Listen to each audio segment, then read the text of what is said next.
This is Ross Johnston, and you're listening to Accelerate Alaska, where we explore the competitive advantages, the systems, and the industries that move Alaska's future forward.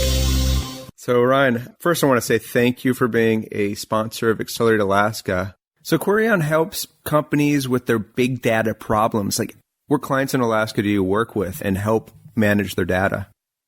We work with the Rasmussen Foundation. We manage a lot of their grant-making data systems. We work with United Way of Anchorage. As I said, we work with oil and gas. We work with some native corps that are doing large-scale operations. And occasionally we'll even work with a interesting nonprofit on a somewhat charity basis. How do you spell Querion again? So it's Query, Query, and then on. Cool. Well, thank you so much, Ryan. Thanks, Ross. Tickets are now on sale for the next Accelerate Alaska conference, keynoted by Brad Feld, who Inc. magazine once named the most influential venture capitalist. Get your tickets now by going to accelerateak.com. That's accelerateak.com. One of Alaska's most valuable resources is our coastline. Long after the last drop of oil has been taken from the ground, the ocean will provide economic growth for generations to come. Jared Fuller is a Chief Technology Officer for Saltwater, Inc. Unfortunately, due to time constraints, he had to cut down his presentation to only 3 minutes, and we join him on the Blue Economy stage.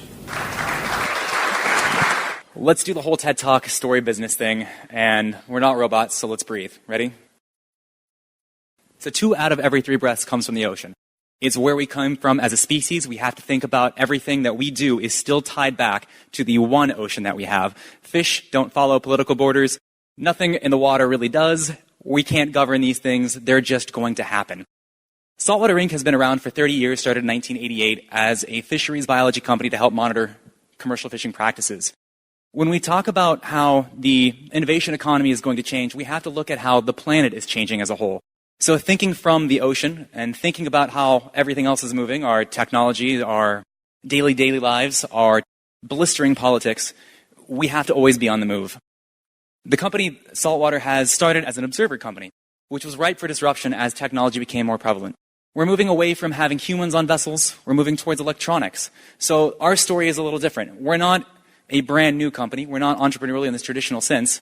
But because of this disruption, we have to adapt. We're changing our entire set of practices. We're changing our entire mission. Well, not the entire mission. Our mission's still good data. But we're changing how we accomplish that mission. We're moving away from having humans in a lot of the aspects of our lives. We're seeing automation in the food industry, automation in production. Machine learning, computer vision will probably take on a lot of the jobs that humans are doing right now. And we're going to be constantly pressed to think about how we can push that forward. Alaska's at a place where we're going to be affected by this in ways that we can't even imagine, because the way Alaska has existed as an extraction economy, as a mineral resource development tool, as a lot of different things, we're going to be the ones that are pushing towards diversifying that economy, creating new jobs for the people that are already here, and finding ways to plug them into the things that we need to accomplish tomorrow. Be that hydroponics, aquaponics, mariculture, the maritime economy, shipping and transmission. These are things that Alaska has to do well with the largest coast and the most dependent group of people on the rest of the world that we can possibly really imagine. Nothing that we have on us right now was made here in Alaska. Thinking about that, we want to move forward and develop something that's going to last, something that's going to be sustainable. Sustainability is the buzzword of the day. And I want to think about how a company that has a rich history, 30 years of history, how a company that doesn't exist yet, what those things might have in common. And that's pushing forward, driving for something new, and creating something that will last. I appreciate your time. Sorry. Thank you to Joel Kluduis for organizing the Blue Economy track. I caught up with Jared in a parking lot outside the Lusex Library. Jared, why is Alaska aquaculture important to the world? Sure. So we're looking at a state in the world's food systems right now where people are probably going to hit the 10 billion mark by the year 2050. And it's going to be a problem and a challenge in a lot of ways, but there's a great solution for some of the food needs already on the table, and is aquaculture. And what we're going to need to do is produce about 450 million more metric tons of food by 2050 And the concern really is, can we do that terrestrially? And the answer is no, not without a lot of compromises to our arable land, a lot of our forested lands. It puts an inordinate amount of stress on housing people as well. And so all around the world, we need to be asking good questions about how we're going to produce food in an ethical, sustainable, and economically viable way. So roughly 45%, almost half of the land in the United States is used just to produce beef. How much of the ocean do we need in order to feed the world? This is a really cool question. We talked about how terrestrial production is highly stressed and can't meet 2050's needs, but a lot of scientists have done work in aquaculture and mariculture, and they're looking at what it would take to supplement the food. Okay, so if all of the terrestrial production halted tomorrow, what would it take? And their suspicion is that it would be in the ballpark of only 3% of the total surface area of the ocean would be required to produce all of the food that's been produced terrestrially. And I think that's incredible. Alaska is super proud of our fish. What role does fish consumption play globally?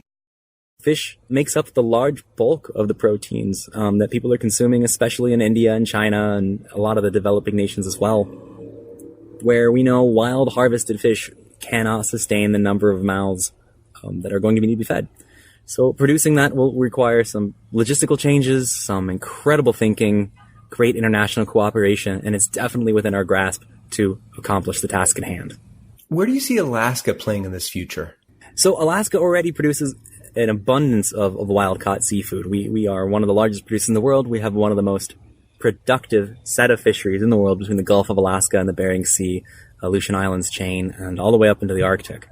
We're uniquely poised as an Arctic country, that is to say, countries that border the Arctic, to have an international trade route as we watch the polar ice cap melt a little bit, which increases our logistic accessibility. It makes us a key stakeholder and the economic resources that are up there. But also, since Alaska has an incredible tenacity, a ferocious way of thinking about how we can solve complex issues, we've got a number of people that are already thinking about the innovations required to make aquaculture work. Because we have that ocean, that natural, productive ocean, our aquaculture systems should need, theoretically, a lot less input than those that are in less suitable zones. We also have this coastline, this majestic coastline, that's this vastness can't overstate, to the point that oceanographers have a hard time actually calculating what does the actual volume or lineage or surface area, I'm not entirely sure what word to use, of that coastline is. So the productivity, the amount, the people all put us ripe in the position to produce vast quantities of different kinds of aquaculture products in a place and time that is right now. How would you describe the productivity of Alaska's coastline? These river systems that started out the basis, the cradle of civilization, the Fertile Crescent, as it's known, the area in Mesopotamia, this rich valley that was helped societies get their foothold and start. We have that here in Alaska, and it's an opportunity that I think is difficult to put into words. What makes the water around Alaska so productive? Oh, great. So what makes Alaska so productive is the way that the oceans turn.